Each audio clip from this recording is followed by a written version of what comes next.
Alloh taolo aytadi: "Astagfirullah, fakhuz ma ataytuka va kun minash shakirin." Bas biz sizga ato qilgan narsani olingda shukr qiluvchilardan bo'ling. Alloh bergan kunni ol, rozi bo'l, shukr qil. Bu Qur'onning mantig'i, Qur'onning ko'rsatmasi, Qur'onning tavsiyasi, Qur'onning xulosasi. Alloh berganda ol, shukr keltiruvchilardan bo'l, rozi bo'l. Ko'zga ko'ringan salaf solih ulamolar orasida agar qaraydigan bo'lsak, juda ko'pchiligi faqir bo'lishgan. Hashamatli uylari, qimmatbaho bir ot ulovlari, dunyo matohi xizmatkorlari bo'lmagan. Lekin shunaqa faqirona hayot kechirishgan bo'lsa ham, ular o'zlarining hayotini saodatli kechirishdi. Nima sabab? Chunki hozir biz aytayotgandek kunidan rozi edi ular. Ularni hayot haqidagi o'lchov tushunchalari to'g'ri edi.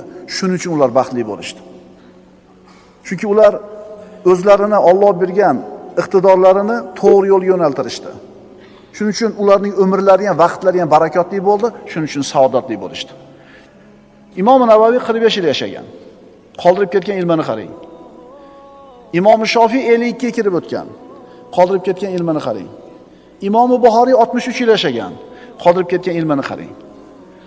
Bular Alloh bergan kunidan rozi edi va Alloh ularga bergan iqtidorni o'zini o'rniga ishlatishgan edi.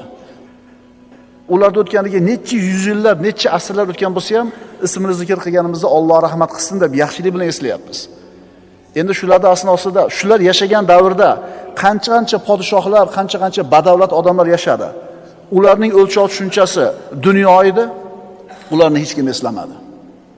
Birodar, mana shu muborak toifani qarshisida yana bir toifa odamlar ham bor edi. Ularga mol dunyo katta qilib berilgan edi. Ne'matlar serob qilib berilgan edi. Ammo mana shu ularning qo'lidagi katta dunyolari ularni baxtsiz bo'lishiga sabab bo'ldi. U biz aytgan salafi solihinlar qo'lida hech narsasi bo'lmasa ham baxtli yashapti. Bular moli dunyosi o'shuncha bo'lsa ham ularni baxtsiz qilib qo'yibdi bu moli dunyosi. Nima uchun? Ularning mana shu dunyoga qarashi, o'lchov tushunchasi noto'g'ri bo'lgan.